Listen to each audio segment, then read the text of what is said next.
మొదలు పెడదామా? మీడియా మిత్రులకు నమస్కారం. ఈరోజు మంత్రివర్గంలో చర్చించిన అంశాలను 4 కోట్ల తెలంగాణ ప్రజలకు వివరించడానికి మా మంత్రివర్గ సహచరులందరూ 100% మంత్రివర్గం అంతా ఈ పత్రికా సమావేశంలో పాల్గొని మే 6, 2022 వరంగల్లో మా నాయకుడు రాహుల్ గాంధీ గారు రైతు డిక్లరేషన్లో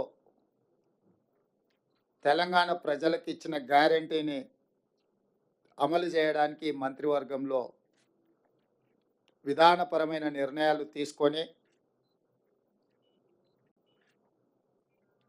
తెలంగాణ రాష్ట్ర రైతాంగానికి వ్యవసాయం దండగ కాదు, వ్యవసాయాన్ని పండుగ చేయాలన్న ఆలోచన ఏదైతే కాంగ్రెస్ పార్టీ విధానం ఉన్నదో,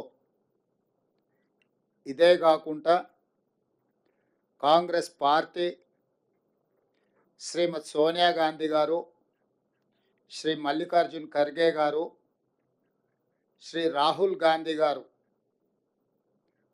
మాట ఇస్తే మడమతి పని నాయకులుగా గతంలో తీసుకున్న నిర్ణయాలు మీకు అందరికీ తెలుసు. 2004 సంవత్సరంలో ఆనాడు కరీంనగర్ గడ్డ మీద శ్రీమతి సోనియా గాంధీ గారు తెలంగాణ రాష్ట్రాన్ని ఇస్తానన్న మాట నిలబెట్టుకోవడానికి ఎంతో సాహసోపేతమైన నిర్ణయాలు చేసిండ్రో మీకు అందరికీ తెలుసు. తద్వారా ఉత్పన్నమైన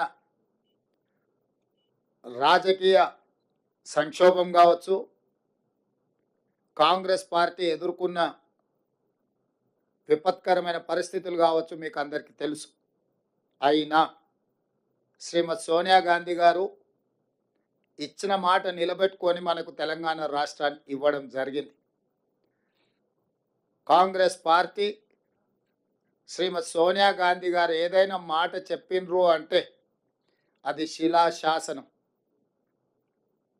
ఎలాంటి పరిస్థితులు వచ్చినా ఎదుర్కొని నిలబడి ఇచ్చిన మాటను నిలబెట్టుకోవడం మా నాయకుల యొక్క గొప్పతనం, మా నాయకుల యొక్క కమిట్మెంట్. అలాంటి నాయకత్వం నుంచి వచ్చిన రాహుల్ గాంధీ గారు మే 6 తారీఖు 2022 వరంగల్లో రైతు డిక్లరేషన్లో 2 లక్షల రూపాయల రైతు రుణమాఫీ చేస్తామని మాట ఇవ్వడం జరిగింది. చాలా సందర్భాలలో చాలామంది నాయకులు, రాజకీయ పక్షాలు, విశ్లేషకులు కూడా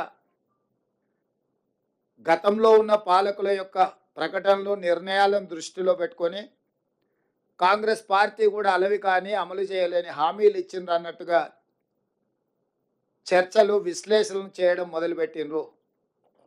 అందుకే ఈ మంత్రివర్గంలో ఇచ్చిన మాట ప్రకారం 2 లక్షల రూపాయల రైతు రుణమాఫీ చేయాలి అని మా మంత్రివర్గం పూర్తి స్థాయిలో విశ్లేషించి, చర్చించి, వివిధ బ్యాంకులలో ఉన్న రుణాలకు సంబంధించిన వివరాలు సేకరించి వాటన్నిటిని క్రోడీకరించి ఆ రైతు రుణమాఫీ